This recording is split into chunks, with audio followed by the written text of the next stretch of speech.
everyone I saw pretty much hated it. A great many of them were infuriated. And I get that. I get that as well. Here's the funny part. Pardon me. Um, it was a pretty good show. The wrestling on the show, for the most part, was very good. Where it went wrong was how the matches ended. Looking back on the list of matches here, pardon me, looking back, the wrong guy went over in every single match.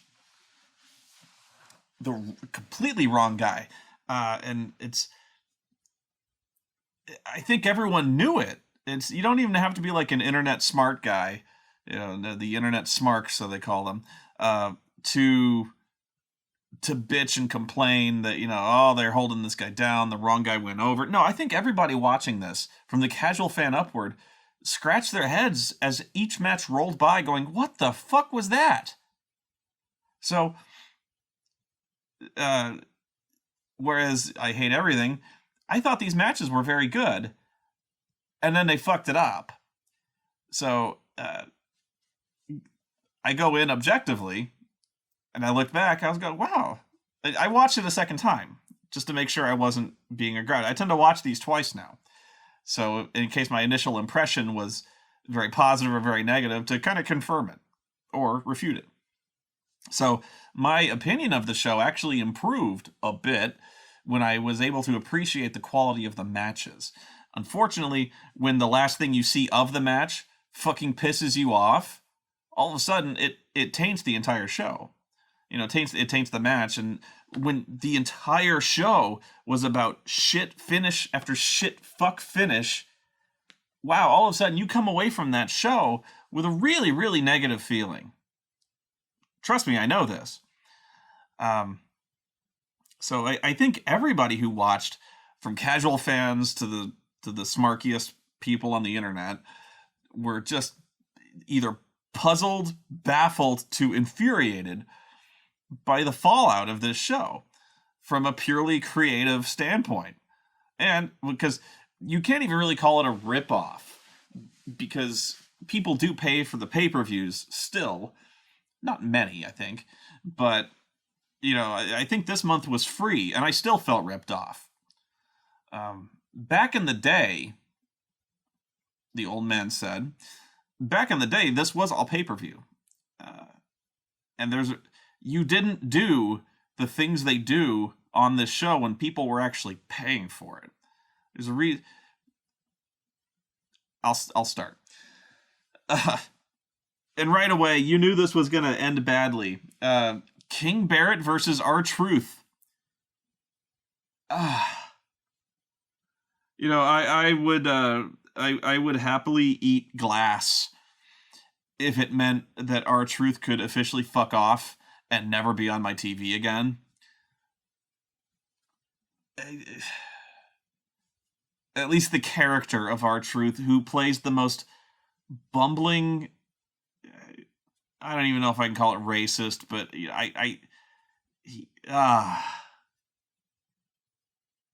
bad. Just everything about this was grating and irritating and awful. Not only is R-Truth a complete unfunny clown who literally dances and skips and prances, and when he's a coward, and when he runs away like a fucking cartoon character, pumping his fists, knees high in the air, you can almost see the little smoke trail and the noise when he runs off. It's so hateful, compounded with the fact that all the announcers think he's fucking hilarious, or at least they're scripted to think he's fucking hilarious with their laughing. Ha ha! That R-Truth, he's so crazy. What's up? And then there's King Barrett. I ask this every time. What the fuck? The guy wins King of the Ring, which I don't know why in my mind I thought that had any cachet about it or prestige, But one would think maybe that they try to like maybe rehabilitate it a little bit, give it some. I can't even finish the sentence. But I'm sure Barrett has won a match since King of the Ring, maybe on SmackDown. I think it was. The guy's record is pathetic. And that's part of the gimmick, is how pathetic it is. It was part of the gimmick when he held the Intercontinental Championship. I think he went 0 for 8 ever since winning it. Since King of the Ring, he maybe has won 2 matches, both on SmackDown. Maybe one on Raw where he beat Neville, which really helped Neville out, by the way. But Barrett, they've turned into a clown who's dressing like a complete Nimrod with his crown. By the way, when he came out, he has these new clothes, or at least this one night he had this new silly king tabard wearing on. I should not have been drinking my Sprite at that moment, because I honestly did sneeze Sprite watching that ridiculous, retarded outfit he was wearing. So I guess maybe in a way that they finally got a laugh out of me. Also, they got severe soda fizz burns in my nose. But yeah, King Barrett lost again, clean, to R-Truth. The entire time, it's matches like this where the commentary team is completely goddamn insufferable. They always are. But it's when they're trying to laugh at funny things, allegedly funny things, that they're just horrible. Bradshaw will not shut up about how much of a travesty it is if he beat King Barrett. Everything Barrett does is, it's a royal bullhammer, Maggle. Just every time he loses, every time he does something cowardly, every time he fucks up, somehow Bradshaw's able to spin it like he's just in awe of this clown, this jester, so to speak. He'd be laying on his back, knocked the fuck out, and Bradshaw would still be going, "All hail King Barrett!" You just want to slap him. You want to slap him till he stops moving. That's pretty much the story with all the... And by the way, the announce team was probably the best announce team rotation they could possibly have. It was King, JBL, and Cole. And they still sucked. Raw, by the way, their announce team now has added Byron Saxton as a permanent fixture to the commentary table. The NXT commentary team sucks. They suck. It's the worst part of NXT.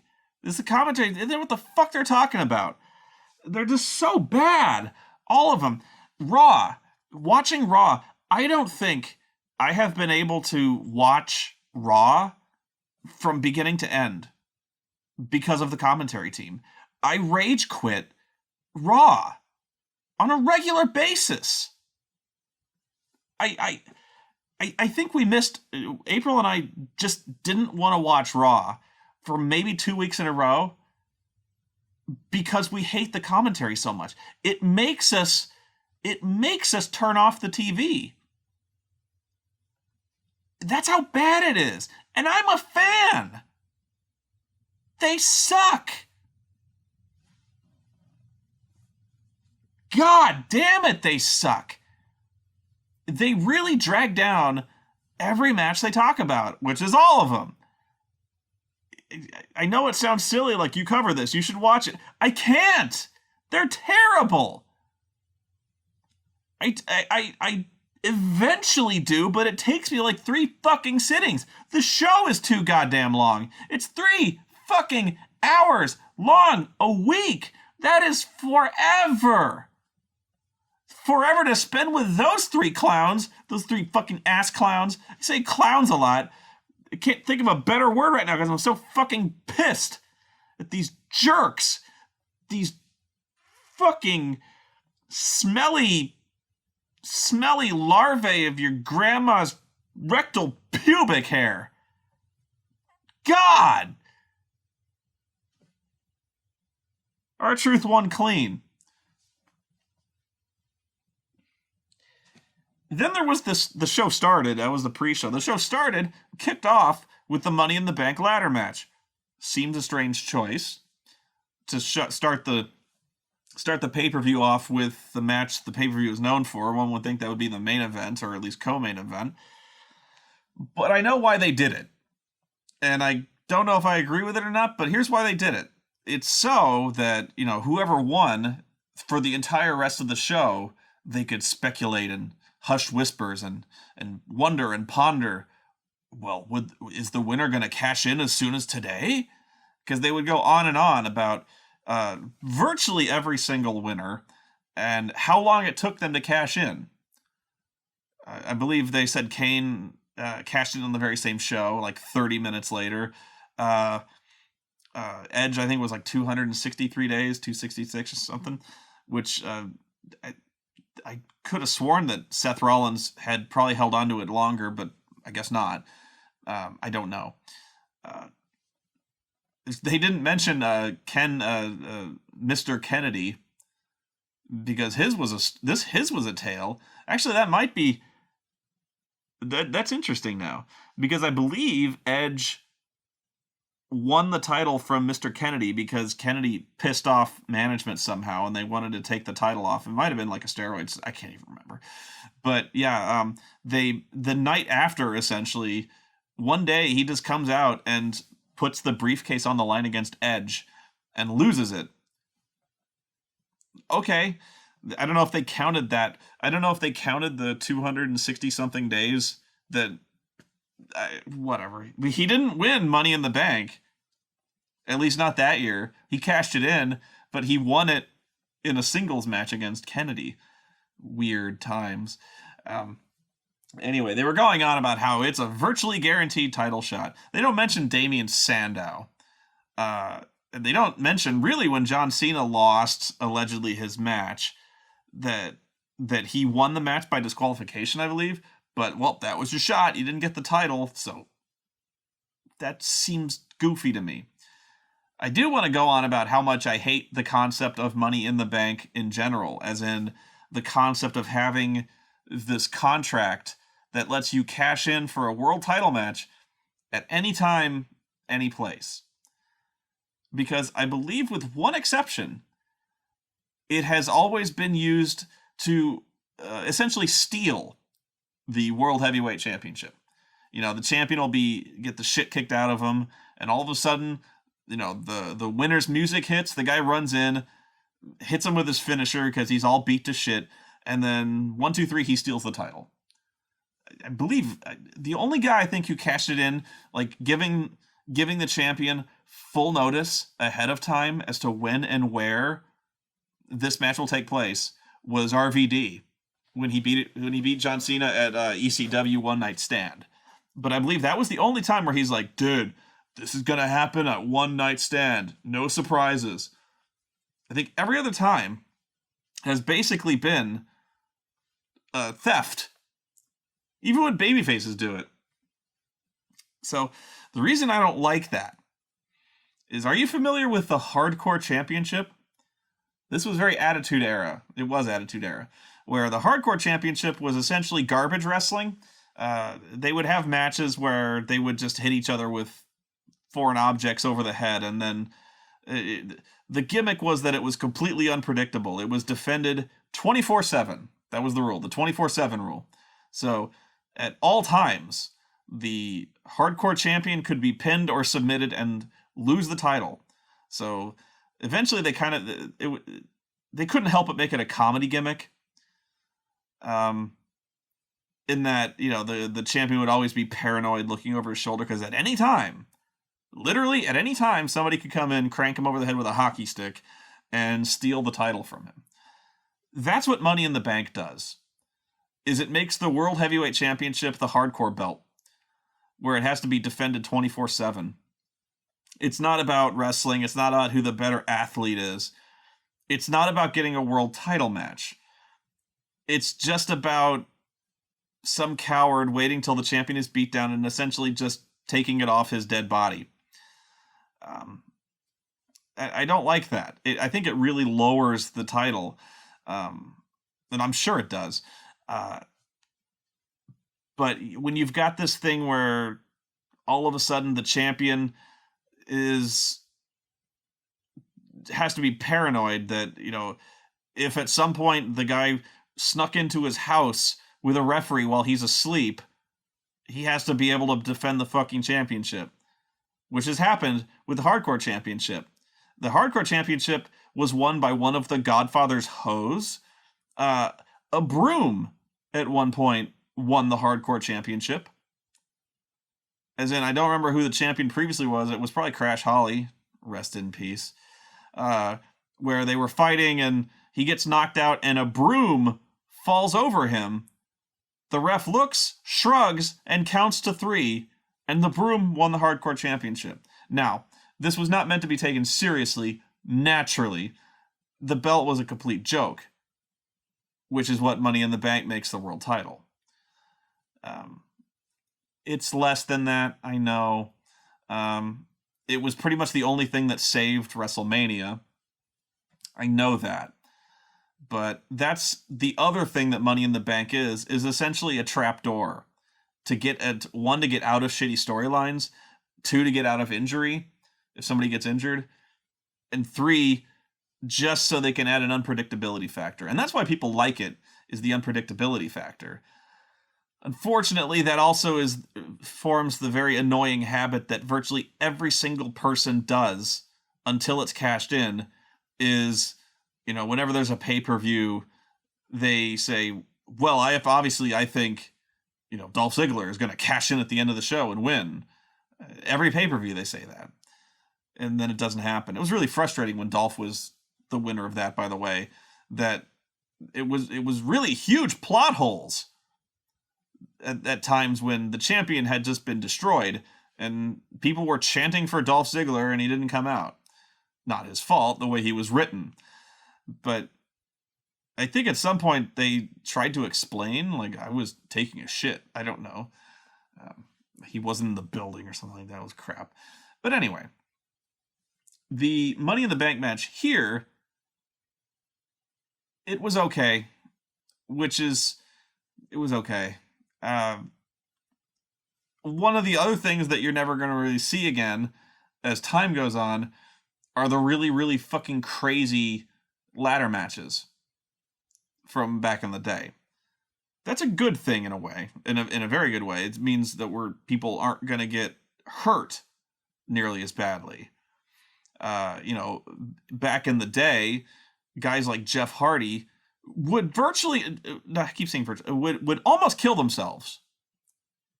One of the more famous lines that Jim Ross ever would say is, "No, Jeff, don't do it," because Jeff was known for jumping off absurdly high fucking things onto very hard, low-lying things like the concrete fucking floor. Yeah, they put a table up. When you're on the top of a 20-foot ladder, that's not much of a comfort. So, you wondered why Jeff was hooked on painkillers.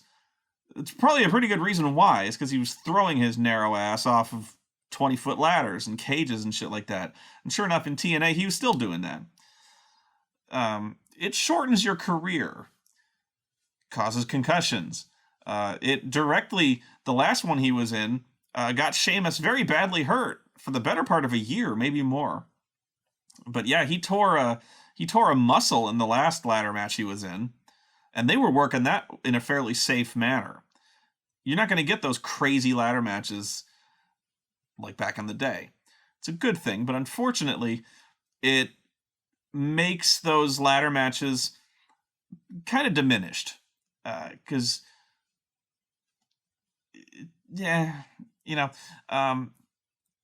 it's having seen those really weird, awesome, spectacular matches where people probably got really badly hurt. Watching them, you're like, it was okay.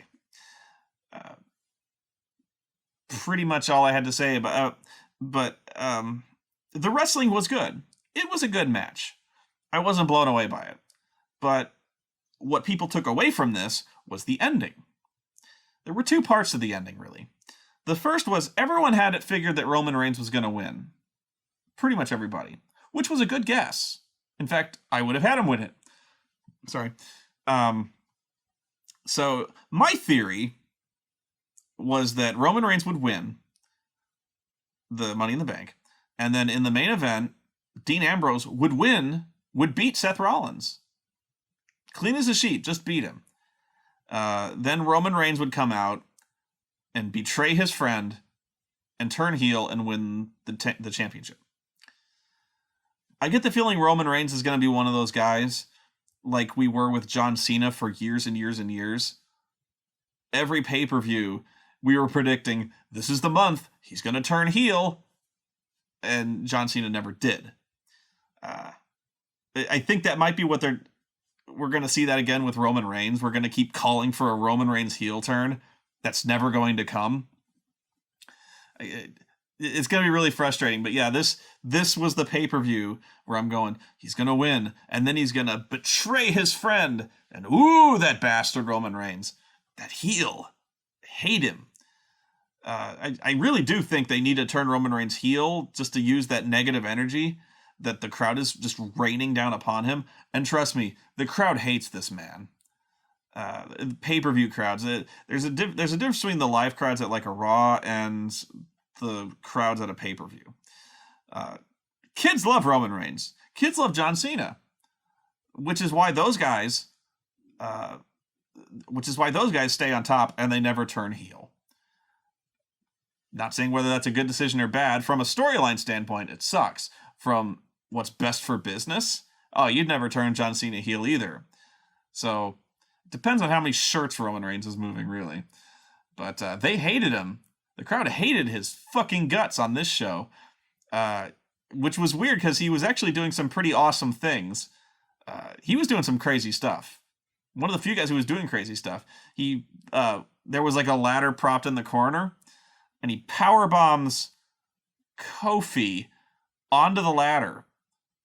And you're like, that sucked. There's no good way to take that. And then he grabs Neville and he power bombs Neville onto Kofi on the ladder at the same time. That had to suck for everyone involved. But yeah, Roman Reigns is throwing power bombs like crazy. He does that. You remember when Undertaker would do that flying plancha over the top rope? He'd run like top speed and leap over the top rope onto like pretty much everybody on the outside. Roman Reigns did that. He did the huge Undertaker dive. The dive that almost killed The Undertaker. Almost literally killed The Undertaker the last year he did it. Because he caught his toe on the rope, and when you do that, you just pitch down on your face. Almost break your damn neck. But... Roman Reigns is doing this. He's got the thing won. He's the only guy left. I think he speared Randy Orton last. So he's up the ladder. He's grabbing the briefcase. And then Bray Wyatt teleports into the ring. And he pushes the ladder over, costs Roman Reigns the match. And Sheamus, fucking Sheamus, wins the match.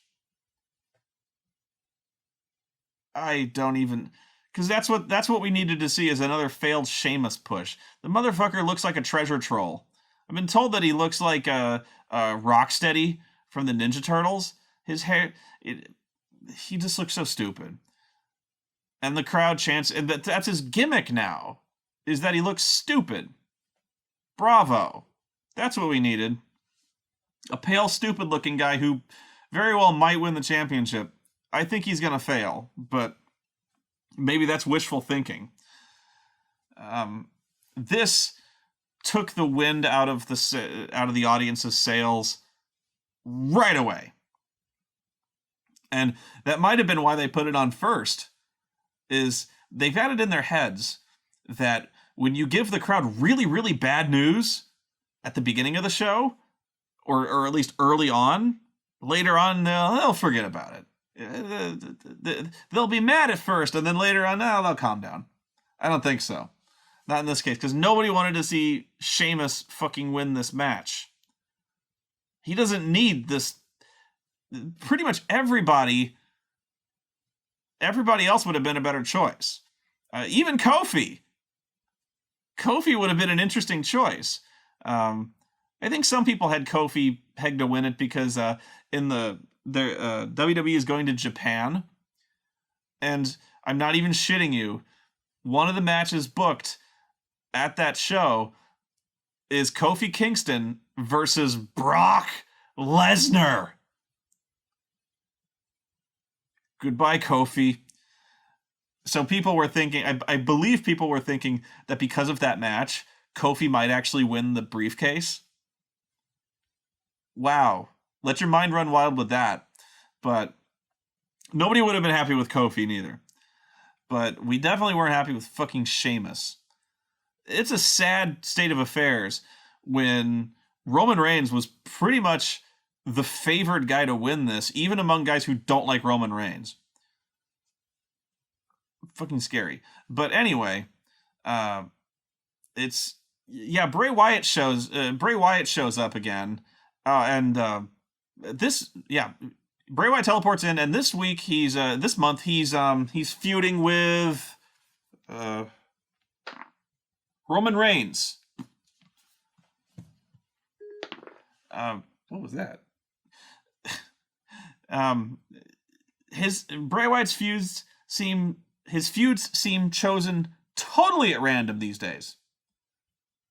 His last feud was with the Ryback, and we were given no motive as for this feud. This built for like a month and a half, and the motive we were finally given was that the Ryback was in his way. That's what he said. In the way of what? I don't fucking know. But Bray Wyatt beats the Ryback, which devastated him so much that he won the Intercontinental Championship, which I guess you would call a downward spiral, which ironically is Bray Wyatt's finisher. So now Bray Wyatt has a problem with Roman Reigns. And I had to wait till Raw to see what the problem was, but it was mainly just because he beat Bray Wyatt fairly in a match. But now he's mad because he feels like he should have been in Money in the Bank. It's stupid. It's random, and it just feels like it's one of those things where they have nothing for either guy to do, so they're going to fight. And by the way, I get the feeling the words have nothing for him to do is going to apply to pretty much every Bray Wyatt feud until they future endeavor him. Because that guy is so done. He goes on there on screen and he just rambles. And not in that good way. He does that very slow, plodding, meandering rambling, and nobody knows what he's fucking talking about, but nobody cares in this case. Because he's just going on about, I knew a guy who was the chosen one, and he was an asshole, and people need a new prophet, and I'm going, what the fuck are you talking about? Who the fuck are you talking about? Paul Atreides? Jesus Christ? The chosen one? Jeff Jarrett? What the fuck are you talking about? And he's just going on and on and on. You're a liar, Roman Reigns. I'm not even going to do my fucking Bray Wyatt impression. Fuck it. Because fuck this feud. Fuck everything about it. Nobody's going to fucking care about Bray Wyatt and Roman Reigns fighting. The only way that could be possibly worse is if they had Roman Reigns feuding with the Big Show some more. Because that's what we needed to see. So, yeah, Sheamus won the briefcase, and everybody proceeded to just sit on their hands. Because the next match was Paige versus Nikki Bella for the Butterfly Championship.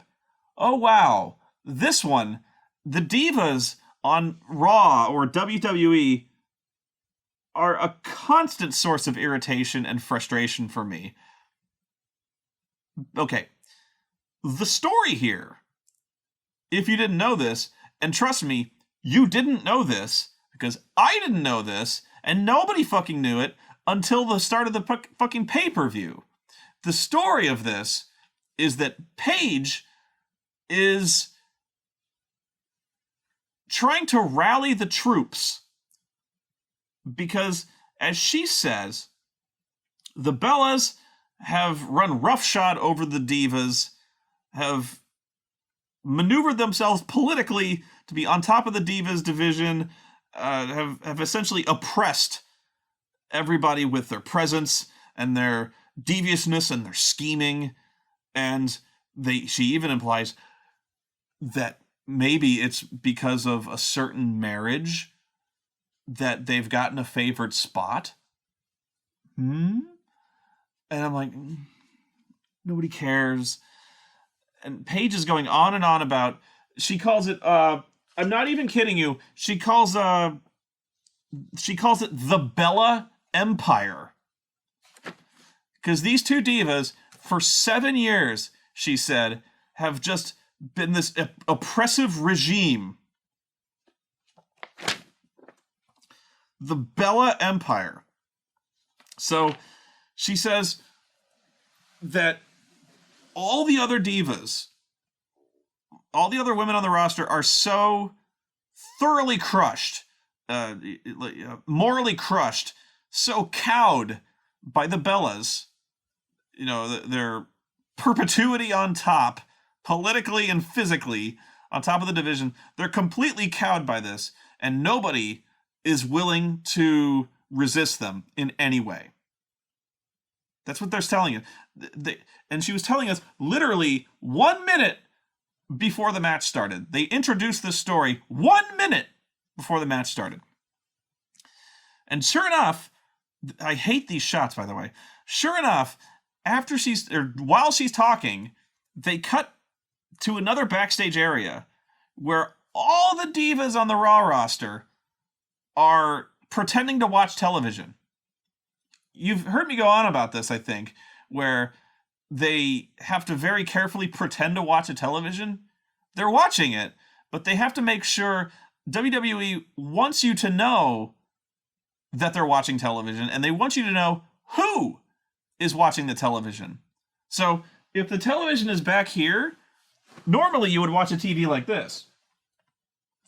In the WWE, though, you have to pretend to watch the television so you know that it's me watching the television. So everyone watches the television like this, the one behind me.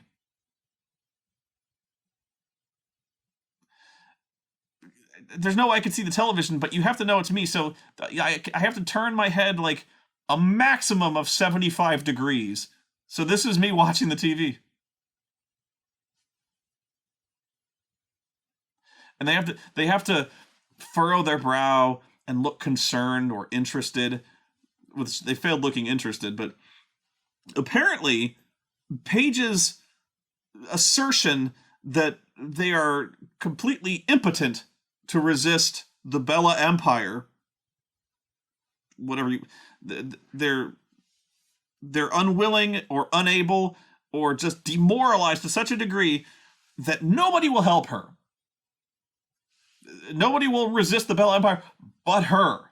And so she's going to effect a change. She's going to stand up to them, and she's going to overthrow the Bella Empire. They say this about as many times as I have. And she looks into the camera. She looks at Renee, whoever's interviewing her, and she goes, "I'm going to do it for Dusty." And I go, what the fuck does Dusty have to do with this? Why the fuck do you bring this up now? Dusty, fuck you. Not fuck Dusty. Fuck Paige for bringing it. This has nothing to do with the divas. For you, Dusty, it was completely out of nowhere, and everyone's pretending to watch the TV going. So the second part of this story is that the other reason that none of the divas will stand up to the Bellas is because they all hate Paige. And they do. So they even have them come up directly to Paige, and she's like calling them essentially cowards. You know, she's like, "Is nobody going to help me? Don't you hate the Bellas? Don't you want them to be dethroned or whatever?" And the other divas unanimously go, You're a heel." Essentially, they go up and they all tell her to her face that they hate her. Why? Because she's been a heel pretty much ever since she started here, and she's turned on every single one of her tag team partners, like none of the other divas have ever done that. But they're telling her to her face that they think she's a bitch, that she can't be trusted, and they flat out just don't like her because she's turned on everybody. Which is true. So they're like, "Yes, we hate the Bellas, but fuck you too."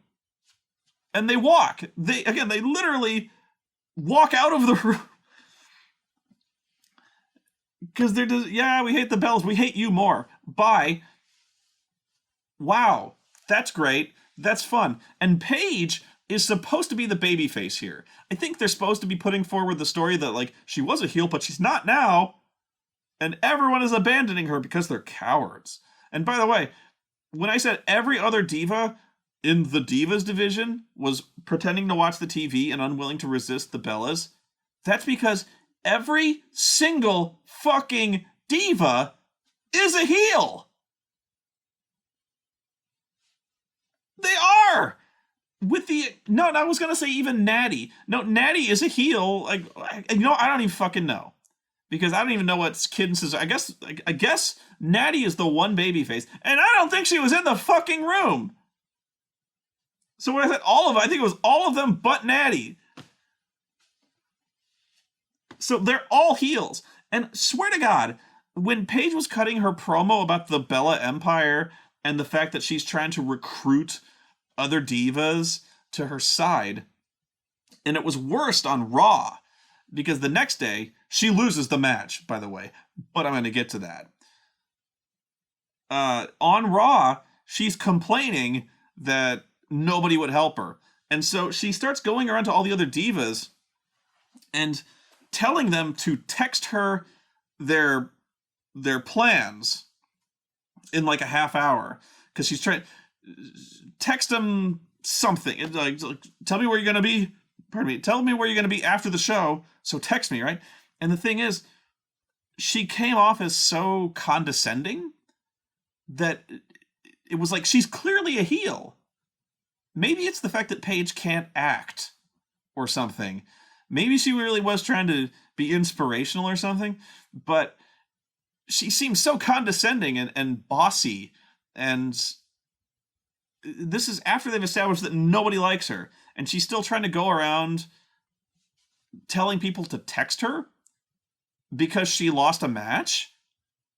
And yes, that's exactly why. Because she lost a match. So they have the match for the butterfly belt, and they, as you would expect, they pull the twin magic thing, which is impossible because they look nothing alike anymore. Completely different hairstyles, different hair colors. They have different ring gear, which is the same color but completely different. And there's the tits, in that Nikki's tits are fucking ginormous. And they tried to actually close that plot hole by establishing that Brie, for the purposes of twin magic, stuffs her bra with about 3 nautical tons of tissues. Because that was the plot hole needed closing, was not the fact that they look physically and facially, cranially different. And the fact they don't dress alike. Whatever. So they pull twin magic, and Brie rolls her up as they always do to get the cradle, but Brie reverses the cradle and gets the pinfall. So she's foils twin magic. She's managed to pin Brie. Or has she? So the referee calls for the bell, announces Paige is the winner, and then Brie starts screaming, I'm not Nikki. We were doing a thing. And she pulls all the tissues out of her bra, whatever you want to call it, ring gear or whatever. And so the referee sees this and goes, no, you didn't win. You didn't win the title. So then he starts like waving his arms and ushering Brie to get the fuck out of the ring, and he goes, this match is still going on. It's still going on. And then Nikki runs in, hits her finisher on Paige, and pins her. That is what's known as a dusty finish. As in, a dusty finish is somebody wins the championship, but because of shenanigans, they didn't win the championship.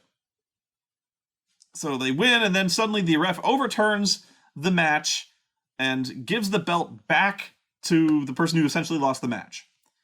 So Paige wins, and then the referee sees that it wasn't really Nikki who got pinned, and goes, oh, no, that wasn't a win. No, the match is still going on. and then Nikki gets the title. Basically, the cowardly heel gets to keep the title.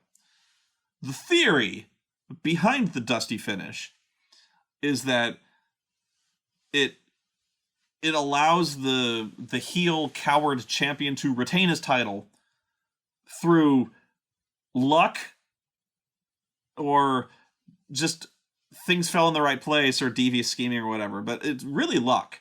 Because Seth Rollins, this is the worst part of the Dusty finish in this case, and actually very, very Dusty-like, was that 2 weeks before, on the last pay-per-view, that's how Seth Rollins retained his title, was through a Dusty finish. That Dean Ambrose was going to, do his flying knee off the top rope, and then Seth pulls the ref in front of him as like a shield. So Dean Ambrose beats Seth, pins him clean. The first ref is knocked out, so the second referee has to run in and count the pinfall. So the second ref comes in and counts the pinfall. They announce Dean Ambrose as the champion, the new champion.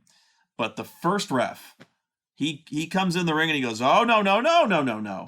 I'm disqualifying Seth Rollins for pulling me in front of Dean Ambrose. You can't do that." So that's a disqualification.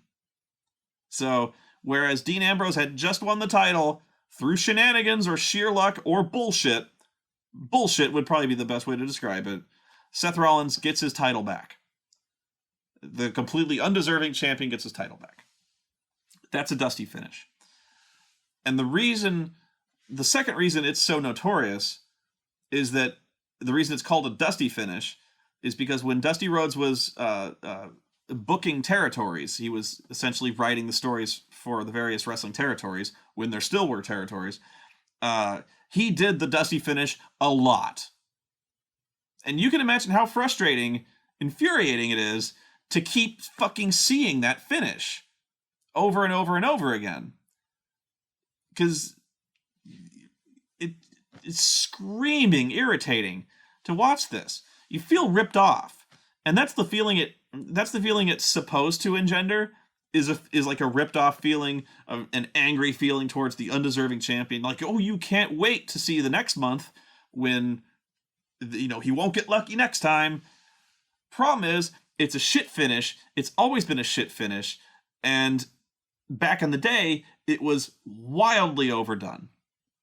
So when they did the Dusty finish for Seth Rollins and Dean Ambrose 2 weeks ago, honestly, they hadn't done that finish in a long time. The finish still sucked. But at least they hadn't done it for a long time. A very long time. So it wasn't this recurring atrocity of a finish that was overdone and horrible. It's still a horrible finish. But at least the crowd hadn't seen it before, and I think they were appropriately mad at the finish. As in, they were mad with the intention the finish was supposed to bring. And then they made it a legit Dusty finish here, by having it happen again 2 weeks later. I know this sounds sarcastic, but maybe it's not. People have speculated that the reason they pulled the Dusty finish here was in tribute to Dusty Rhodes.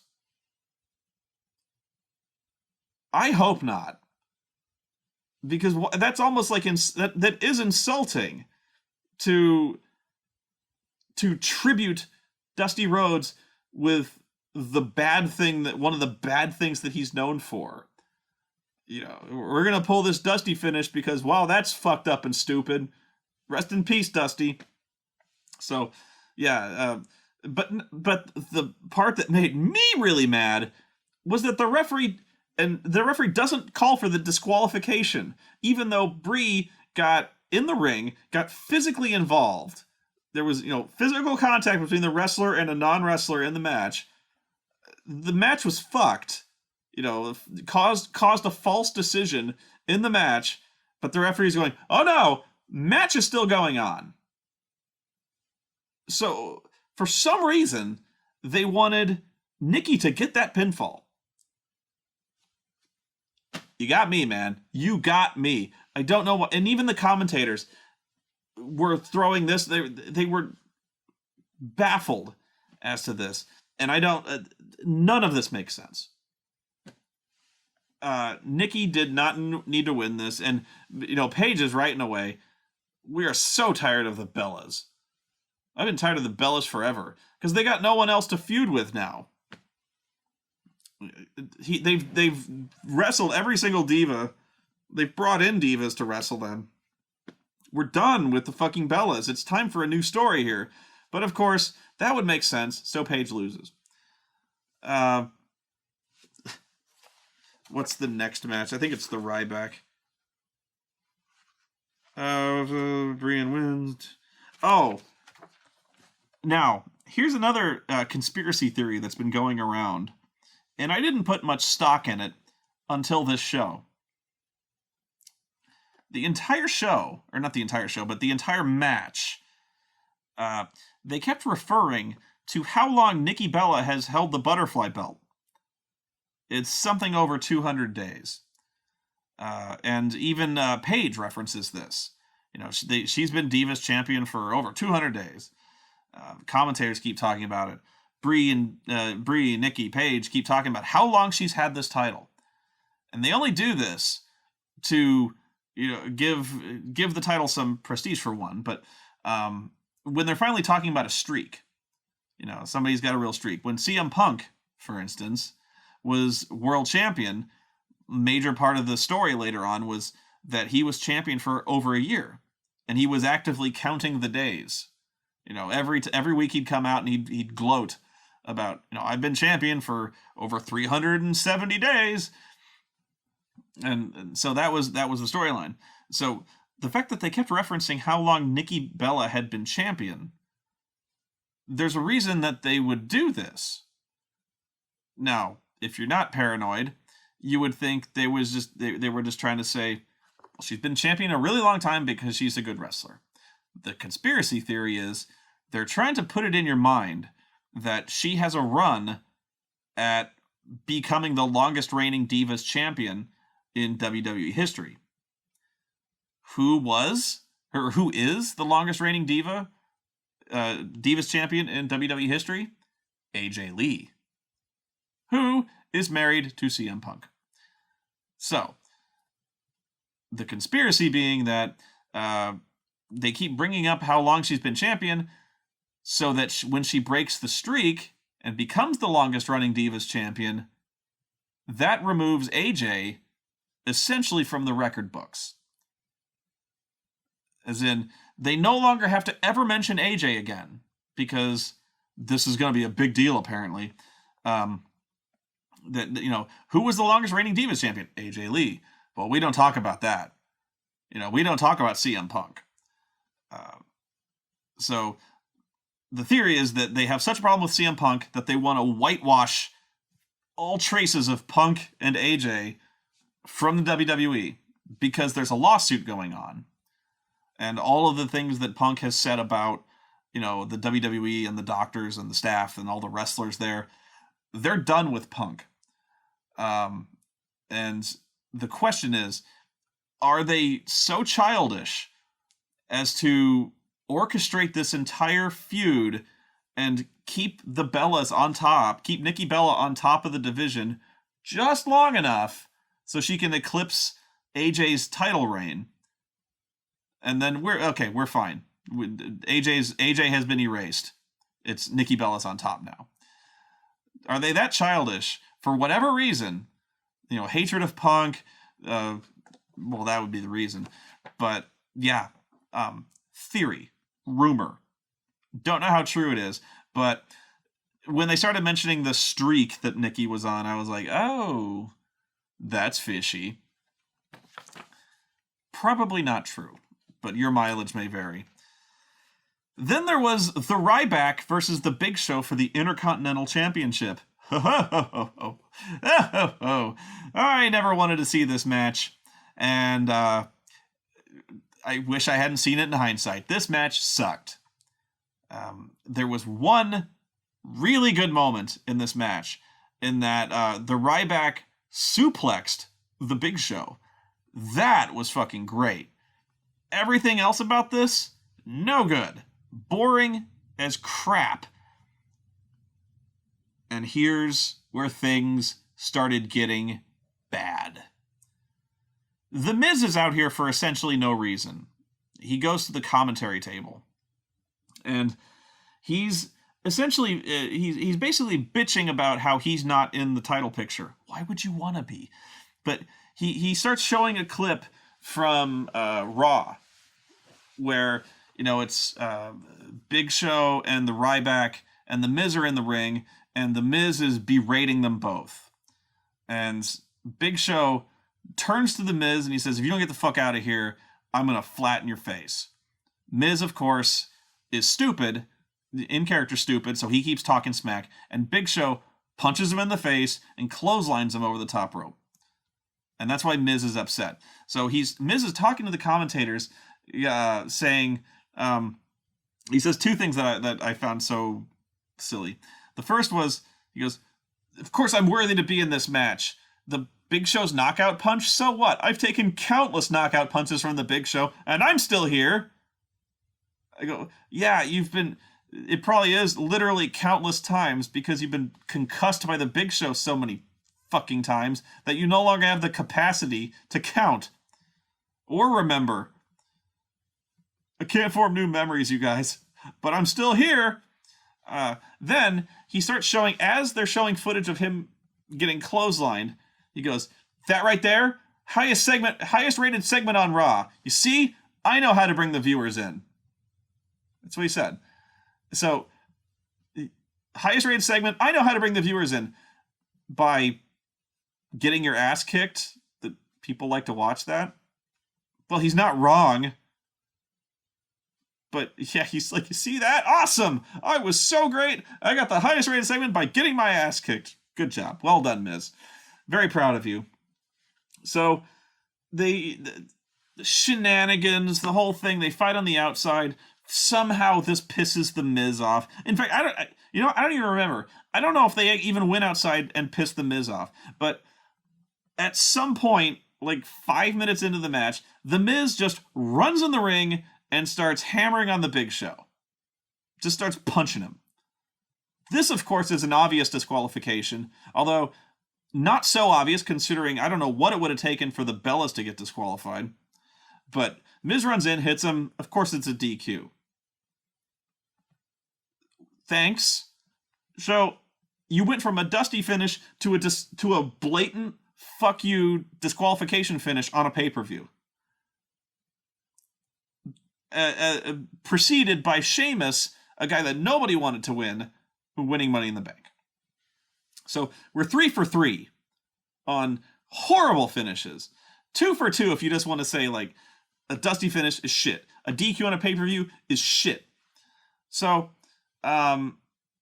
this, by the way, this is a nitpick. I admit this, but the Big Show won by disqualification. Ryback keeps the title.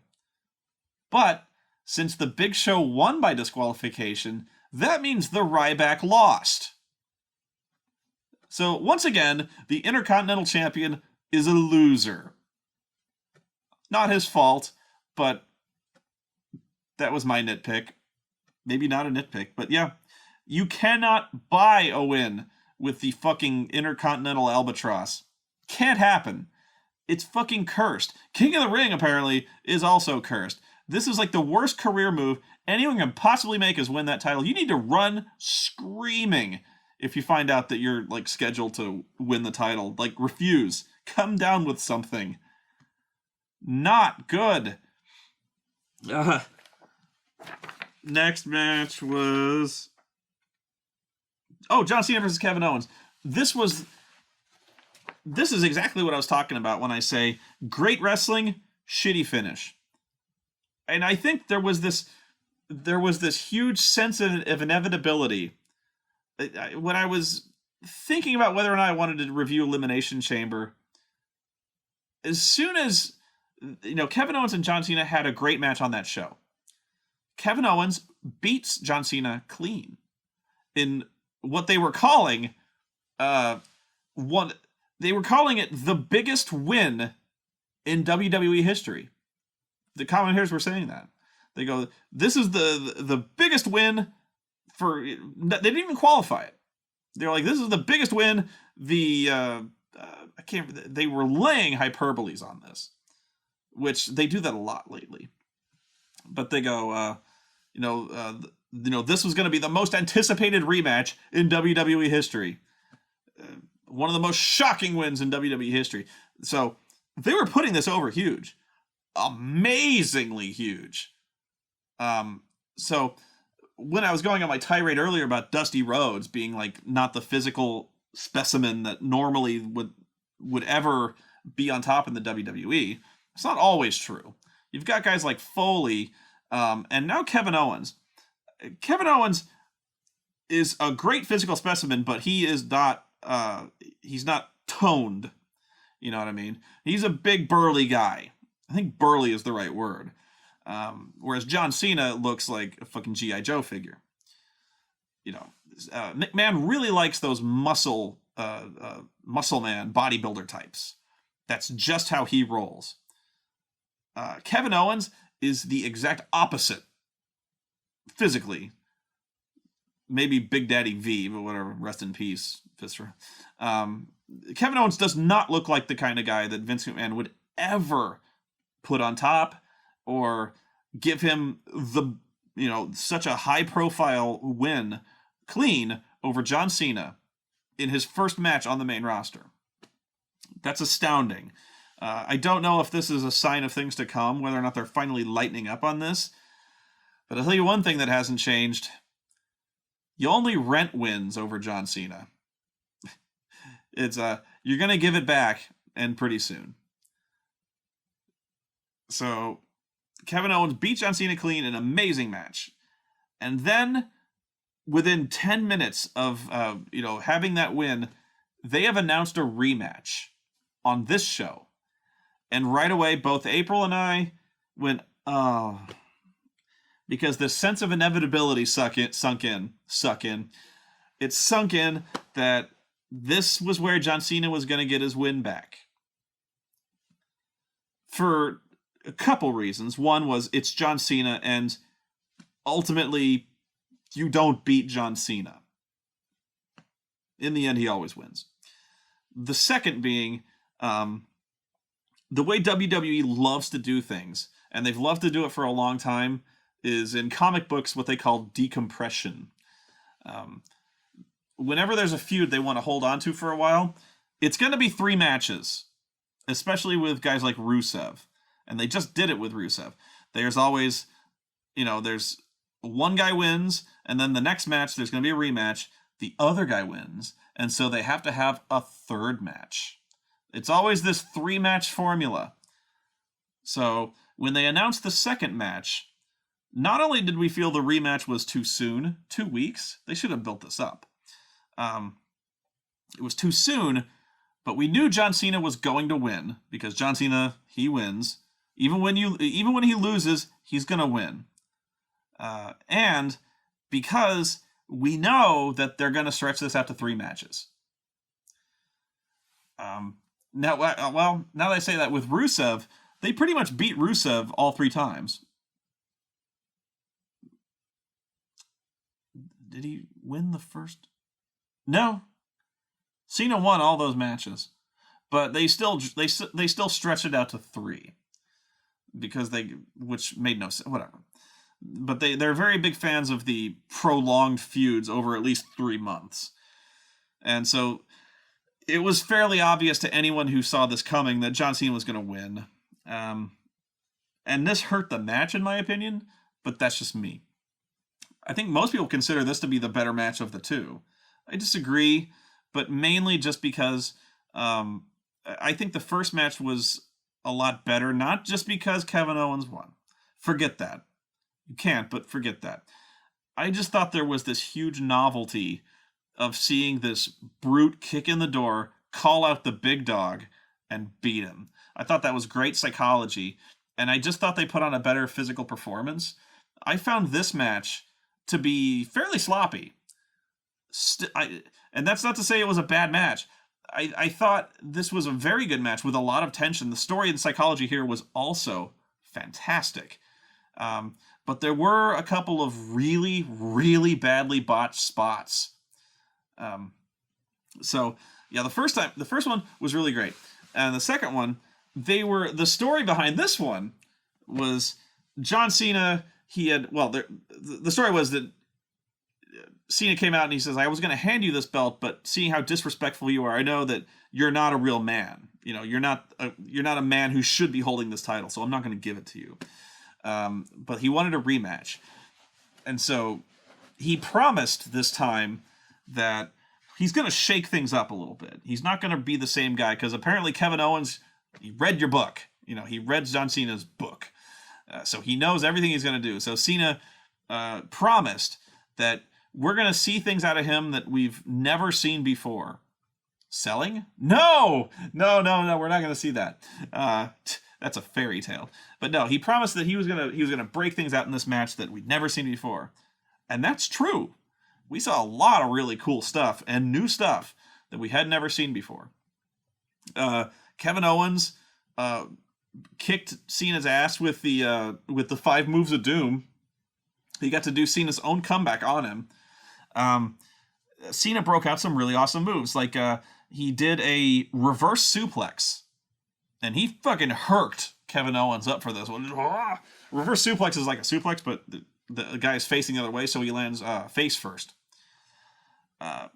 Took an unbelievable amount of strength. Very cool. I can't even remember the last time I saw a reverse suplex. I may have never seen it in the WWE. You'll probably point one out, but yeah, it has been a long time since I saw one of those broken out. Kevin Owens worked the Fisherman Buster off the middle/top rope. He did his package power bomb. I wish they was doing package pile driver, because I like saying it. He hit the shittiest springboard stunner he'd ever done. Cena did.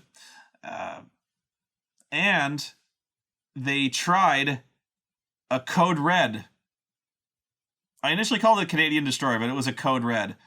If you don't know what a Code Red is, just imagine the Canadian Destroyer, same theory, the same principle. Unfortunately, these two are really big motherfuckers. I would not have advised this at all. In fact, it was really dangerous, I think. I don't know. Really, I was kind of mad about this. Cena almost broke his fucking neck twice during the course of this move.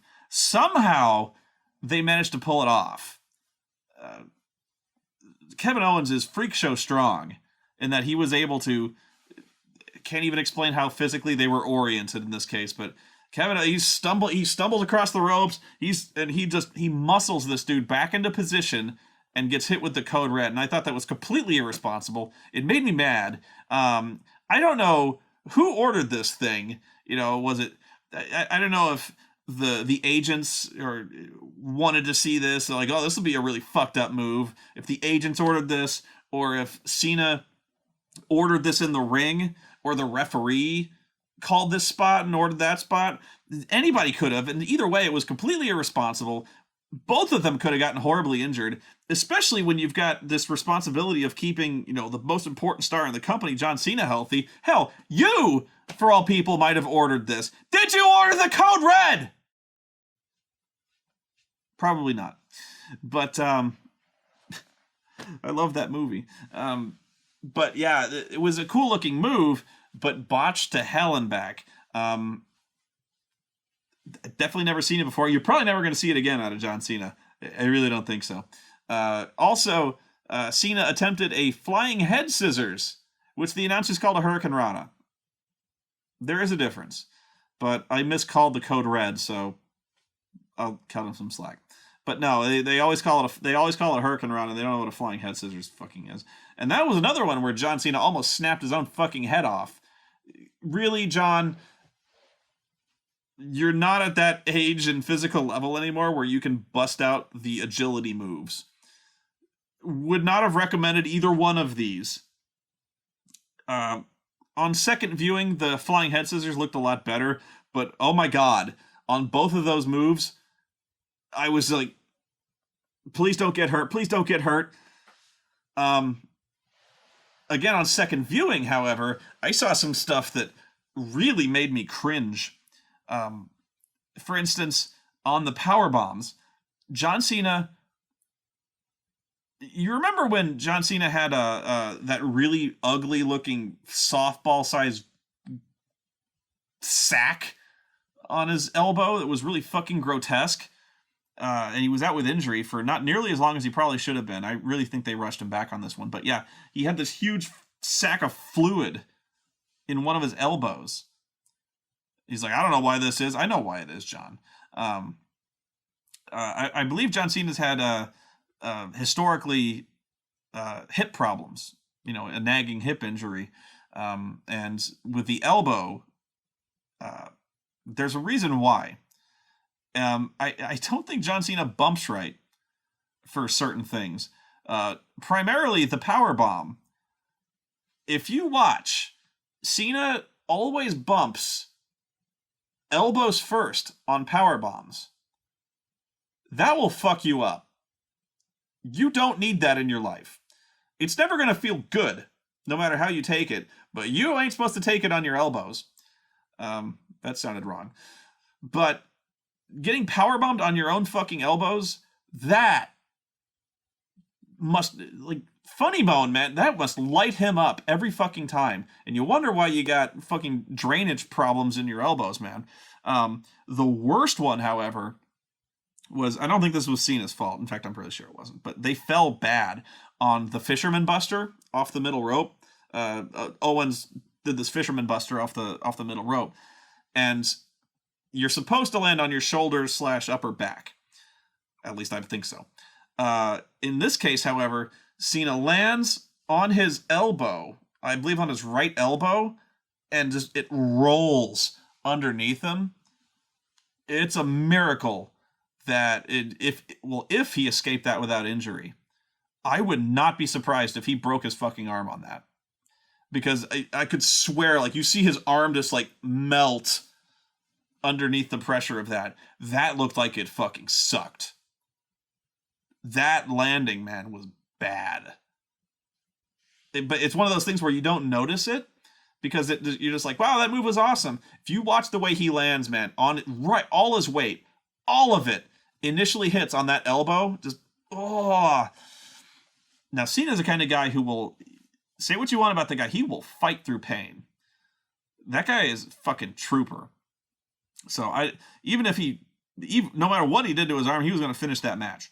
That's just the way that's how he operates. So say what you want about his moveset or whatever or not. I think he proved a lot of people wrong here. Even though the moves weren't as clean as they should have been, he busted them out. And he probably shouldn't bust them out ever again. But man, you can't fault the guy for trying. Man, his arm. Ow. Woo. You might want to go back and watch that. I'm sounding awfully macabre when I say that, but not in terms of ooh, look how fucked up this is. Look how he really gets hurt. You should watch this as a highlight reel. No, it's worth watching just as kind of a study of how bumping works when you take a wrestling bump. That's not how to do it. But again, I don't think that one was Cena's fault. I think he just got dropped on his arm. Anyway, this was a fucking great match. Botches aside, and that really is saying something. Normally, botches that bad would really drag a match down, but these two are really great performers. And the story going into this was so good. They're such good performers, such great charisma between both of them. And we wanted to see these guys fight in a way that we haven't really wanted to see guys fight in a long time. Probably not since, Cena and Lesnar. But these guys this felt like a big match. It felt big. And that's why the rematch, I think, was so looked forward to, and it filled a lot of people's expectations, was that I don't think people really knew. Well, definitely WWE or Raw fans, I don't think they knew what to expect from Kevin Owens. Um, and the first match they got to see it, and he has a lot to offer. So the second match, kids wanted to see John Cena get his revenge. Most smarks wanted to see Kevin Owens beat him again. But also for the physicality of it. That's a major reason that I like wrestling, is partially just to see really good, well, partially to see really good matches. The story is important as well, but you can appreciate the physicality of these matches, and this was really on highlight here. Great match. And the wrong guy won. Now, well, another reason this match was really, really good was, for all I slagged the commentary team for sucking so hard, Michael Cole, if nothing else, all three were pretty good. But Michael Cole, I have never heard Cole call a match with such enthusiasm and wonder and excitement. Every single thing these guys did was legendary. Just fucking epic. He was screaming and just how monstrous and great these moves were, how epic and legendary these two titans were who were gonna fight. This is the most anticipated rematch that the World Wrestling Entertainment has ever seen. Just so fired up, and it's the kind of enthusiasm I'm talking about with guys like Dusty, with various wrestlers and commentators. Jim Ross, for big matches, he made every match for the most part. Rephrase. He made almost every match seem important, because he got that excitement in his voice when something really great would happen. He had that way about him of just screaming, "Good God Almighty!" That's the most famous thing one of the most famous calls he's ever done, was when Foley got thrown off the cage. But it's that kind of excitement. Michael Cole was doing that. He could not fucking contain himself. Now, how much of that was performance? How much? I don't care. That was really good. And that really elevated the match a great deal. And then Cena won. Look, they did so much to make this important. They did so much to put Kevin Owens over as certainly an equal to John Cena. They had him beat John Cena clean in his first match. That is unheard of. I don't think they may have never ever done that, except maybe in the case of not even Brock. Their first match was an awesome match, but Cena won. I've gone on about that, but I think the only guy who might have come in and just crushed John Cena first time out was maybe the Great Khali. I don't remember, but I know he beat the Great Khali beat the Undertaker clean in one of his first matches, which also was very unheard of. But they didn't put that over nearly as strong as they did here. So even in defeat, they were just all over themselves talking about what a fantastic epic match this was that will live in history forever. They could not lay enough hyperbole on this, but they made it seem important that beating John Cena is huge, that this guy, he has arrived. Kevin Owens, he is a great wrestler. On this night, John Cena was better.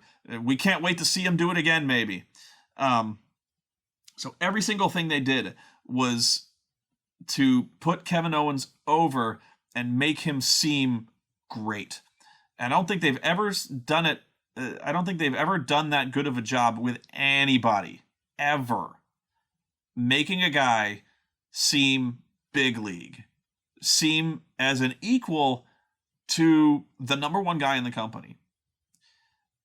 that was what they did with this, and that was great.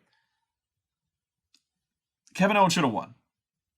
And even like they did a thing at the end where Cena, he hustle loyalty respected him. He hands him his belt and he goes, "You belong here. You're a great champion. You gave me the match of my life. You belong here. Shake my hand, sir." And Kevin Owens, he looks down. He looks really defeated.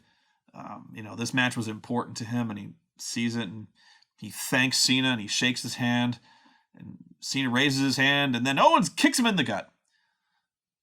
Although, if you didn't see that coming, Helen Keller called, and she went, "No." He throws Cena outside and gives him, he picks him up and gently sets him on the ring apron. Now, he power bombs, he does his power bomb on the ring apron like he's done to Sami Zayn and Neville, and then Sami Zayn again. Cena's destroyed.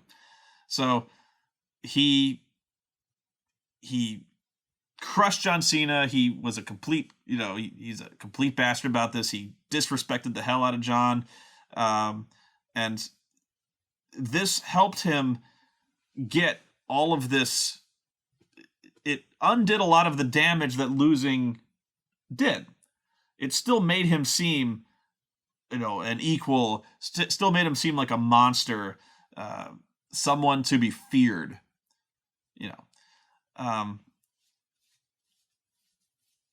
but he should have won. That's the bottom line. This was the best case scenario they could have possibly done, is what I'm saying. This is the best thing they could have done if Kevin Owens had to lose. But that's the problem. He didn't. John Cena did not need a win here. And that seems like the story every time John Cena wins, doesn't it? He didn't need this.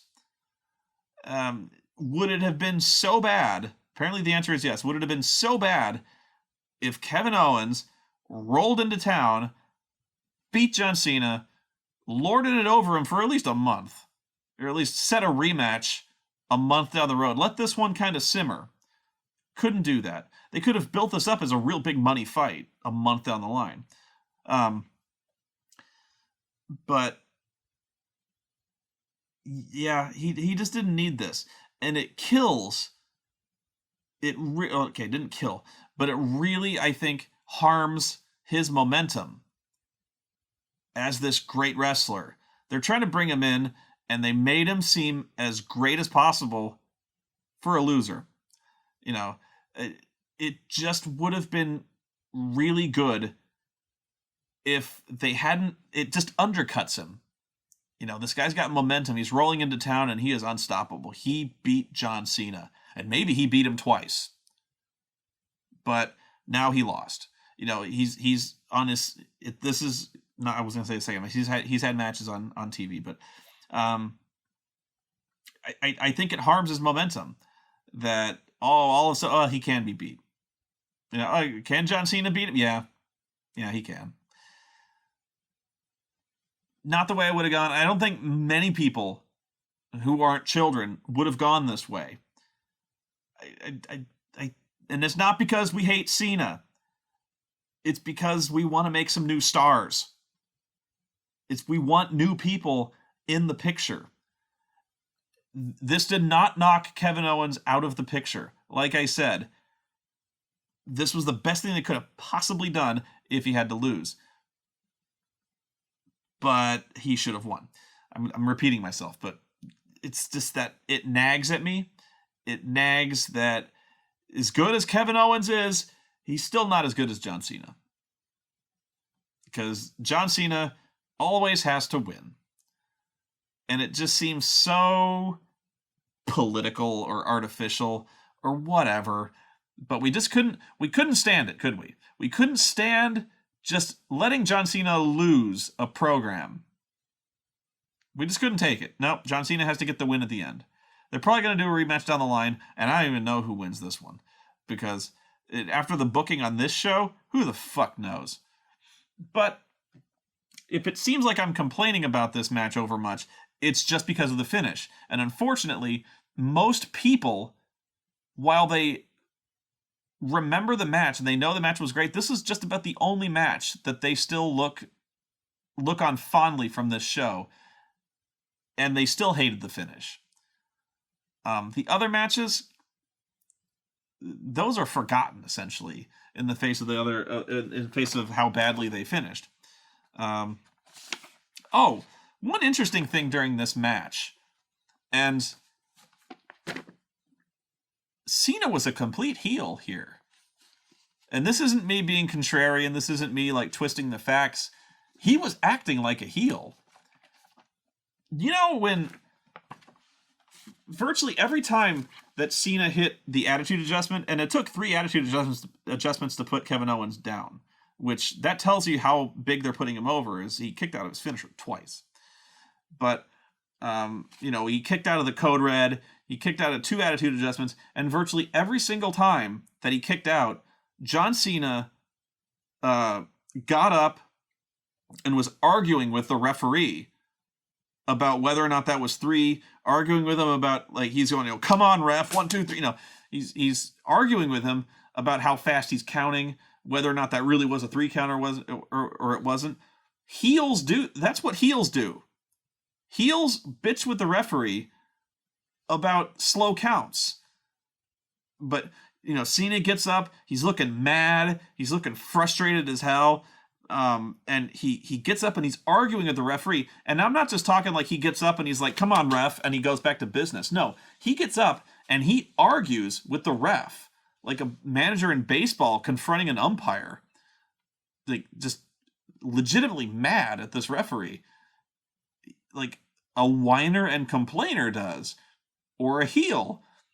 And I don't even just mean he gets up and he argues with the guy for like 15, 20 seconds. No, he gets up and at one point he physically corners the ref like a bully, arguing with this guy. He gets up and he like physically doesn't touch him, but with his presence, backs him into a corner and argues. I'm like, wow, this is full-fledged heel out of John Cena. I did not understand this.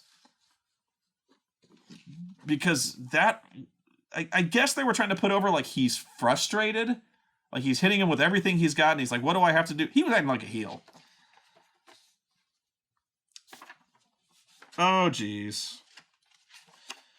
The last thing that I think, the last thing that bothered me was after the powerbomb on the ring apron, Cena's laid out. Kevin Owens runs away cackling like a supervillain. And then referees come out and they help John Cena walk to the back. He was able to walk it off. So apparently, getting powerbombed spine and kidneys first on the ring apron causes leg cramps. It causes a lot of pain in his leg. Because the referees had to help him backstage and he's holding his leg up, limping. Look, I'm sure I'd be limping forever if I got powerbombed on a ring apron. I would be dead. But whatever. He's like, oh, I got powerbombed back first, but my leg really hurts. I think it also was a little harmful to the finish that Sami Zayn powerbombed on the ring apron, stretchered out. Neville powerbombed on the ring apron, stretchered out. Sami Zayn comes back, gets powerbombed, stretchered out. Cena, he can limp it off. I was amazed. I was fucking amazed that Cena wasn't on Raw just now. I have seen him sell less. I have seen him sell more brutal beatings less the next night. So the fact that he was off TV, amazing. This is like the most epic selling you're ever going to see from John Cena in terms of like nagging injuries. Although we'll see how long it lasts, because that savage beating he got from Brock Lesnar, he was out a week. So he's now tied Brock Lesnar for injury potential. Don't know. The New Day versus Primetime Players. And this is where every single person watching this show gave up. We were already pissed about the Dusty finish. We were pissed about the DQ. We were pretty pissed about John Cena winning that match. And then, for the Tag Team Championships, Primetime Players versus the New Day. And Primetime Players beat them clean and won the titles. All right. I don't think a single person in the world even knew the Primetime Players were number one contenders. They certainly didn't think they were going to win. Now, the reasoning behind this is that, well, they want to try to rehabilitate the tag team division. You know, give the Primetime Players a little credibility. Okay. No, it's not okay. This was stupid. This is like the New Day has got such great momentum as a heel faction. They're so much fun to watch now that they finally found their identity, so to speak. And then you just cut them off at the knees again by having the fucking Primetime Players beat them? Nobody bought this. Nobody wanted to see it. And nobody cares. Aside from their stupid millions of dollars thing, who cares? So the story behind this one is that that Kofi was so beat up from the ladder match, the Money in the Bank match to kick off the show, that he wasn't capable of coming out for this match. You know, he had to stay in back because he was hurt, like his ribs were being taped. He was hurting real bad. So it was just Xavier and Big E wrestling for the titles without their third man. Meaning, without Kofi, Xavier and Kofi couldn't pull the old switcheroo. They couldn't do black magic. So, because of that, the Primetime Players just beat them clean. Nobody could comprehend this. Just wow. If there was a match on this show that was a lock, it was the New Day beating these punks. Not even beating these losers and making them look like punks. But like New Day was going to kick their asses. Everyone, like, we didn't care about this match. And all of a sudden we did care in that we were fucking pissed. Nobody liked this at all. These guys are gonna suffer for having won the tag team championships. The audience is not gonna enjoy this. Wow. Dean Ambrose versus Seth Rollins for the WWE World Heavyweight Championship, WWE, in a ladder match. This is where I get grouchy. I hated this angle going in. I hate belt theft angles. The angles where somebody steals the championship belt and runs off are never good. Not ever. Not once, not ever, and it wasn't good here. It sucks. It makes Dean Ambrose look just immature. He doesn't make him look like a badass. It makes him look immature. Just when he had gotten finished with a feud for the Intercontinental Championship about stealing the belts. So they did belt stealing angles twice in a row with Dean Ambrose. They've done a dusty finish with Dean Ambrose. I did not want to see this match. I don't like it. I'm so done with Seth Rollins as champion. I hate this. I hate this dynamic they've got going on with Seth and the rest of the Authority, where Seth is arguing with Kane like two bickering children, and that Stephanie and Triple H are the mother and father figure of Seth Rollins. They're trying to raise him. They're trying to raise this boy right because he's got, he's special, and we're gonna, by hook or by crook, we're gonna teach him how to be a man. That's the story. That's what they're doing, and it's not even being hidden. That they're basically doing a dysfunctional family thing where Kane and Seth are like bickering brothers, and Triple H and Stephanie are mom and dad. This has been going on for months now. It's been going on since WrestleMania. And it's just, I hate it. I hate the whole thing. I want that belt off of Seth.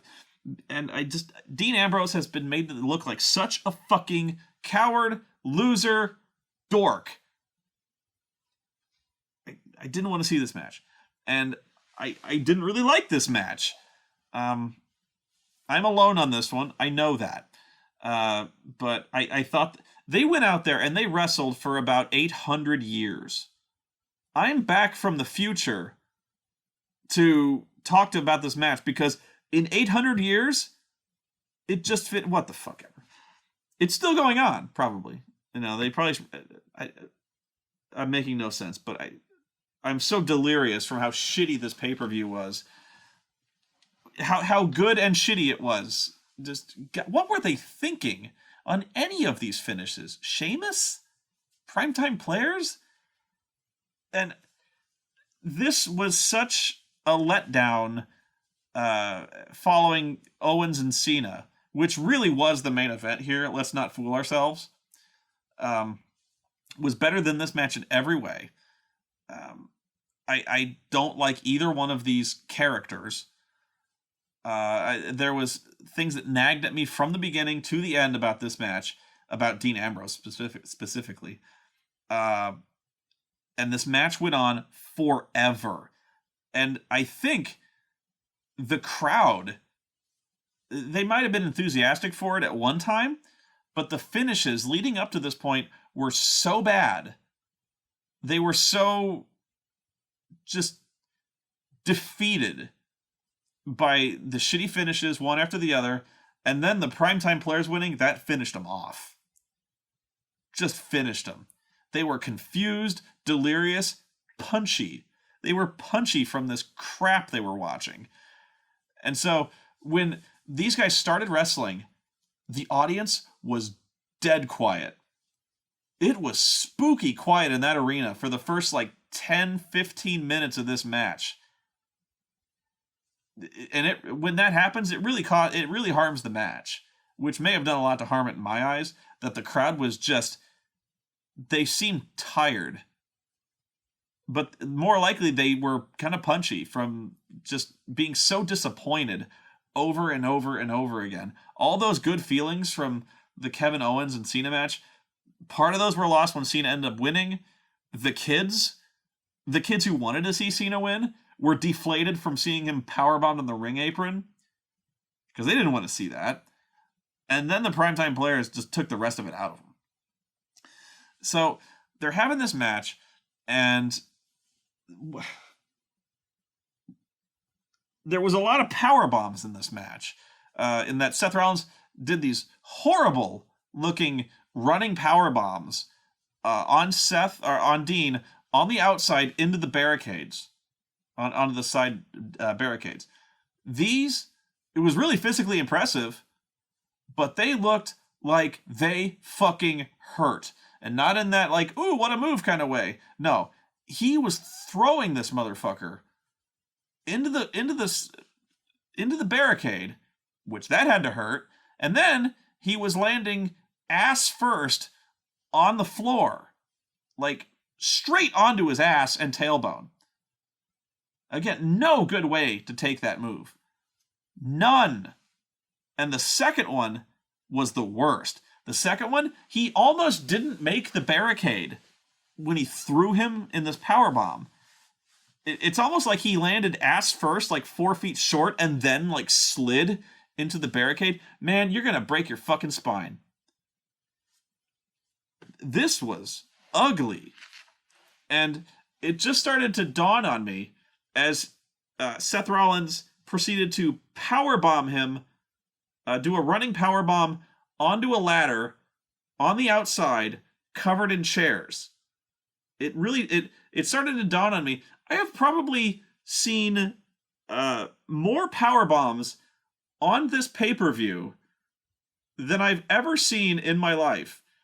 I was like, there were more power bombs on this show than in a 5-minute Mike Awesome match. Not 6, but 5.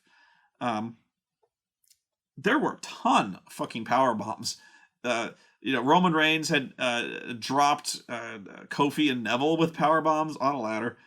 There was Kevin Owens' offense is 3/4 power bomb based. They even replaced his package pile driver with a package power bomb. Package pile driver with a package power bomb. And then Seth is fucking hurling Dean Ambrose into the fucking barricades with running, pitching power bombs. I was like, wow, there's a lot of power bombs here. Really, really sloppy. So what happens is this match is pretty back and forth for a while, and then as Dean is going up a ladder, Seth really, really, really hard hits the crap out of that ladder with a chair. I mean, he killed that ladder, and for some reason, Dean Ambrose goes down clutching at his knee, screaming in pain. Even though, I guess what happened was when you hit an aluminum ladder with a chair, that might actually hurt worse than actually hitting him in the knee with a chair. Because it's like if you have an aluminum baseball bat and you hit a really fast pitch, the force like reverberates through the aluminum and it like jars your arms really bad. And some people get like nagging injuries that way. So maybe it was like when he hit the ladder with the chair, it reverberated and such awesome force reverberated up his knee and he's like, ah, my kneecap has been powdered. That's what I'm thinking. So I got so pissed off. Two things in this match, and I'm not the commentary. Dean Ambrose is crazy, you know. He's just crazy. He's the lunatic fringe. He's out of his mind. Oh, that's right, Michael. I can't imagine what it'd be like having someone as crazy as Dean Ambrose being champion. He'd be the insane champion. He'd be Mad Champion Dean. Well, he is certainly crazy. That offense he's doing, he's throwing caution to the wind because only crazy people do that, King. Oh, that's right. He has to be crazy to do a planche over the top rope like that. Ha! Puppies! Did I mention he's crazy? Because he's crazy. He's trying to... The only way that Seth Rollins is going to ever be able to beat him is to out-crazy Dean Ambrose. But is that possible? He's so fucking crazy. He's certainly driving me crazy. It drives me crazy just thinking about what it'll be like if Dean Ambrose wins the title. That'll be crazy. Well, how could he possibly be standing on that knee? He's been hit with a chair so many times. Well, that's crazy. He's going to hurt himself even worse. I don't know, JBL. Maybe he's so crazy that even though he's in pain, he kind of likes it. Huh? Puppies! He's crazy. I'm not even kidding you. I got so pissed off that the fucking rebound elbow the rebound lariat that he does, I was busy taking my notes during this match. So there were times I wasn't looking at the TV screen. So I don't really know how many rebound lariats that he tried to throw in this match. But I do know how many he tried to do at Elimination Chamber. 8. He tried to throw that rebound lariat 8 goddamn times in that match. What the fuck? Find a new move. Wow. 8 fucking rebound lariat attempts. They're going to see it coming, dude. I promise you. But like, it must have been the first time he hit that move was so fucking sweet. They fell in love with it. And they're like, well, we got to do this. And we gotta keep teasing it until finally he hits it. And it just looks slower and sloppier. And it looks like it hurts less every single time. This move has lost all meaning to the point where it actually has meaning again. In that it fucking pisses me off that I have to watch this shit get telegraphed time after fucking time. And the worst part of this match, the worst part, was Dean Ambrose's selling. I'm kind of done with Dean Ambrose at this point. Like, as a performer, his selling is terrible. Terrible. He gets hit in the knee with a chair. And the whole match, the psychology of this match was that Seth is working over Ambrose's knee, who has, in character, had a history of knee injuries from when he was feuding with Bray Wyatt. Although I don't think they ever brought up the Bray Wyatt thing. But he's working over the knee. He's got it hurt really bad with a chair. He puts him in the figure 4 around the ring post, which is always a cool move. But he's making it very clear that he's going after the knee so he wouldn't be capable of climbing the ladder. Fairly basic psychology in a ladder match. Good. Great. Problem is, Dean Ambrose has no idea how to sell. example. He's crawling. He's crawling, and I gotta climb this ladder. Oh my god, it hurts. Seth Rollins picks him up, starts hitting him with moves, whatever. Dean Ambrose slams him on the mat, and he grabs his knee, goes, oh my god, my fucking knee. Oh, it hurts so bad. And then he sprints to one side of the ring, and he sprints to the other, and clotheslines Seth Rollins. And then he goes, oh, my knee. Oh, it hurts so bad. Oh, Christ.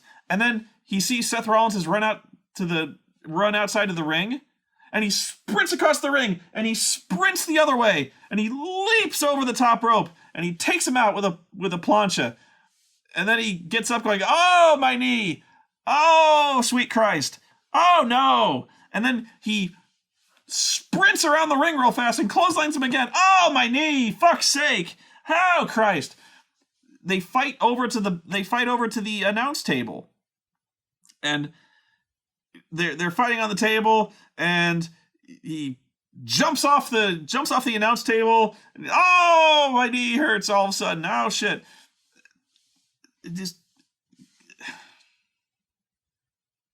He sold it when he wanted to, but his offense was still primarily running back and forth real fast-paced. So he jumps off the announce table, and he's got him set up, and it's like he's going to go for his flying elbow drop. So he's like climbing to the top rope real fast, and then his knee doesn't hurt now. Which they called, by the way, his diving elbow drop, they called it a bionic elbow. Okay, look. I know you're doing a tribute to Dusty here, but it wasn't the bionic elbow. He does this every single match. He does the elbow drop from the top rope. Sure, he does, the novelty of it is he does the elbow drop on a standing opponent, but it ain't the bionic elbow, Bradshaw. Please. But yeah, he's doing his fucking elbow drop. He's able to climb that turnbuckle just fine. His knee don't hurt then. But then, oh, that ladder's in the ring. Oh, I can't fucking climb. Oh, Jesus Christ. Oh, no. So then, end of the match comes. He's getting powerbombed. Left, right, and middle. He gets powerbombed onto this fucking ladder. Seth starts dumping chairs on this guy to bury him under the chairs. So, at this point, Dean Ambrose is dead.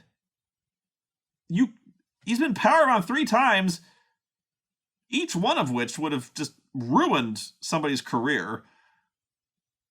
So we're thinking, well, he just kicked Dean Ambrose's ass. He's going to climb the ladder and win. No. Then, just as he's about to win, you see Dean Ambrose scurry up the ladder real fast. I'm like, I guess your knee's cured. This guy has a healing factor like fucking Wolverine. Oh, there was another time where Seth intelligently was brawling with Dean outside of the ring and lured him almost to the exit of the arena. So that the reason behind this, so he beats up Dean and throws him down, and he's 30 rows back. So Seth runs to the ring and he sets the ladder up, and he's near the commentary desk. He's setting a ladder up there for some reason. But he's climbing the ladder, and sure enough, Dean Ambrose flies back into the shot. He jumps up on the barricade, he jumps up on the table, and that's when he does his fucking clothesline. So, I guess when the camera's off, he can stop selling. This was horrendous. This was terrible. It was like he wasn't even trying.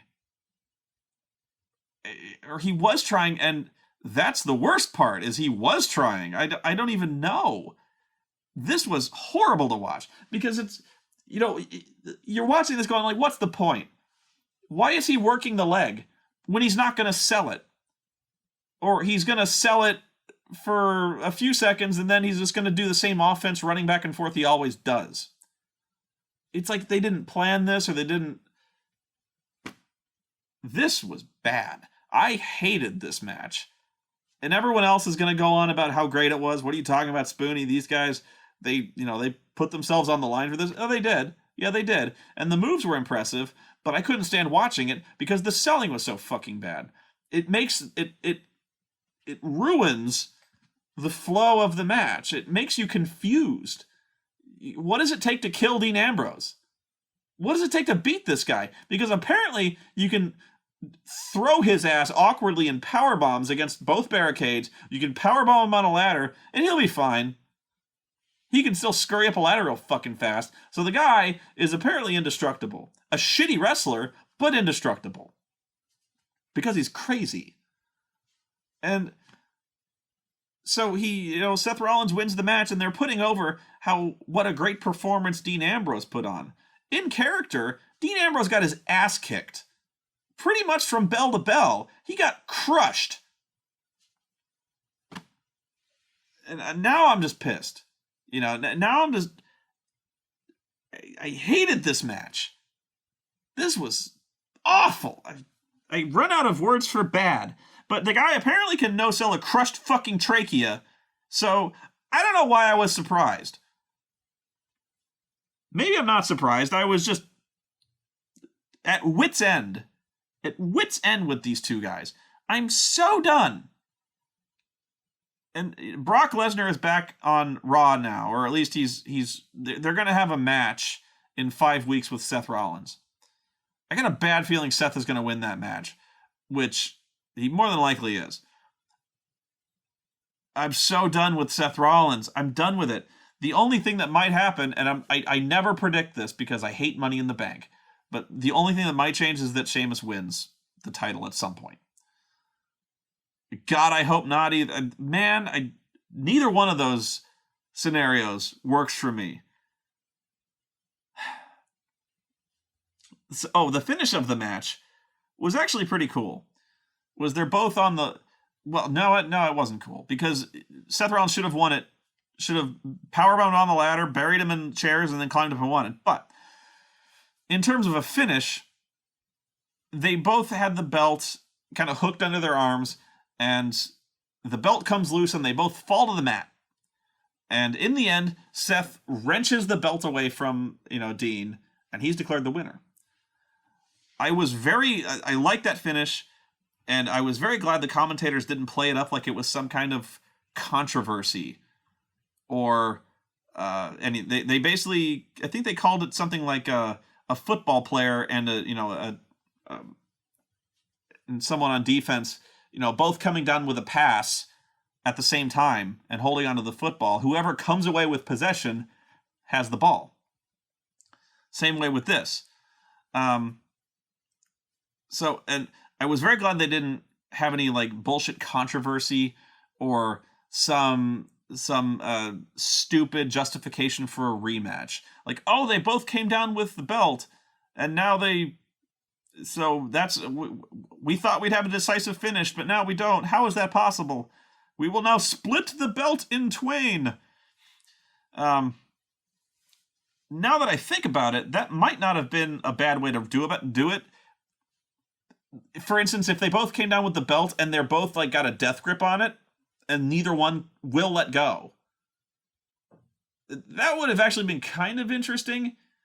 But you gotta thank your lucky stars they didn't go with that, especially on a night like this where every single finish was bullshit. If they'd have done that, what I'm talking about, where they both came down with the belt and both had a death grip on it to the point where they just ruled the match a no contest, or they call it a disputed championship or something like that, this would have been all-time bad. Pretty much is an all-time bad, just in terms of a booking standpoint.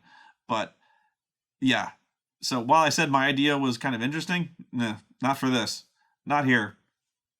Oh, going back to the very beginning of the show, one thing I did like, even though I wasn't really blown away by this match, one thing I did find really fun and amusing was the fact that as soon as the bell rang, Kofi runs out, gets the ladder, and puts it up in the middle of the ring, and everyone just mugs him. But from then on, the ladder is in the middle of the ring, and for 3 minutes, all of them are trying to scurry up the ladder real fast and essentially steal the briefcase. So it was this big frenzy for 2-3 minutes where everyone is trying to run up real fast, and then they get caught because everyone else is trying to play defense in this case. So Every single person, when they saw an opening while people were fighting, they were like, run up the. So they'd gone up this ladder faster than anyone in the history of this business had ever gone up. They always had to do it very slow and plodding, right? No, in this case, they were fucking sprinting up this ladder and just barely getting caught. So every one of them had this opportunity to do it. You know, they were all running up real fast. So I thought that was really cool how they all had this plan and they all wanted so badly to get this ladder. They are climbing over themselves to get this thing. Usually ladder matches I find are very almost plodding in pace. Well, at least the end game of it, you know, is where they're all trying to climb the ladder and they're all beat up. Oh my god! No, in this case, they were trying to run the fuck up there and get that ladder, get that fucking briefcase, and fast. You know, trying to end this fast, unexpectedly. So I liked that. I thought that was really fun, and surprisingly, I don't think I'd ever seen that before. Anyway, that is Money in the Bank. I'm trying to think of what else there was to talk about on Raw. Brock Lesnar came back. They announced him as the challenger. Triple H and Stephanie sure got over that we're gonna have our little boy grow up thing. Now they're gonna have him just get murdered by this big fucking white gorilla. It's because Seth is being all smug and he's like, I did it all on my own. I don't need anybody. I certainly don't need Kane, and I even did it without Hunter and Stephanie. And so I think that pissed him off. But again, what else? Really not much. I don't think so. What else? What the fuck else happened? Cena was out. Kevin Owens came back, and he had a really good match with Dolph Ziggler. And guess who won? It wasn't Dolph Ziggler. No, they had a good match. A long match too, which for Kevin Owens that works out. I think they can't wait to get the belt off of Kevin Owens so they can just promote him full time to Raw. He pretty much is full time on Raw now. I don't even know. But anyway, if I was gonna tell you one thing about the show, it's that you should definitely tune in and watch the Kevin Owens and John Cena match. That's about it. The Money in the Bank thing is worth watching if you are curious at all about the ladder match, but I think the notion that Sheamus wins is such a letdown. You just and the fact that Bray Wyatt gets involved, and I'm so done with Bray Wyatt. I think they may be done with Bray Wyatt too. What's interesting about that decision is I'm starting to wonder if they're done with Roman Reigns. It's not a good sign when he didn't win Money in the Bank, when, you know, I thought he was kind of supposed to be the guy they were hopefully trying to get in the title picture. And now he's feuding with Bray Wyatt. I don't know. This might be a sign they're giving up. Whether or not that's a good option, whether or not that's a good decision, leave that one to you. Again, I don't know one way or the other, but when I saw that, I tend to read way too much into stuff like this, but I was like, that's foreboding. Anyway. Sorry I started off on such a down note. I feel better now. The anger has refreshed my joie de vivre. So, yeah. Definitely watch both Elimination Chamber and this for nothing else but the John Cena Kevin Owens matches. They really have been maybe the only real breath of fresh air in this company at the moment. It really feels revitalizing, and here's why. Not just because of the athleticism of the people involved, but because we've got someone new. There's someone new in the main event picture, someone we care about and we like, and who hasn't been in the main event picture 1,000 goddamn times, feuding with Randy Orton. Sheamus! I'm sorry, did I sneeze? I said Sheamus. Yeah. So, if nothing else, this is maybe the one thing in the WWE that I'm interested in at this point. Everything else sucks. I mean, Owens and Cena are so good, they actually managed to make the commentary good. That's how good they are. I would have said that's impossible. But that's how good they are. So, that's all I've got for here. Thanks for watching. Thanks for listening to me ramble. And rest in peace, Christopher Lee. I'll always have good memories of you, Dusty, if you will. yeah, during our games, we would during our RPG games, D&D games rather, we would usually start off for some reason with just all of us doing a Dusty impression with all the parallel universe versions of Dusty arguing with each other. I don't get it. We were just being silly. Anyway, thanks for watching, guys. Have fun.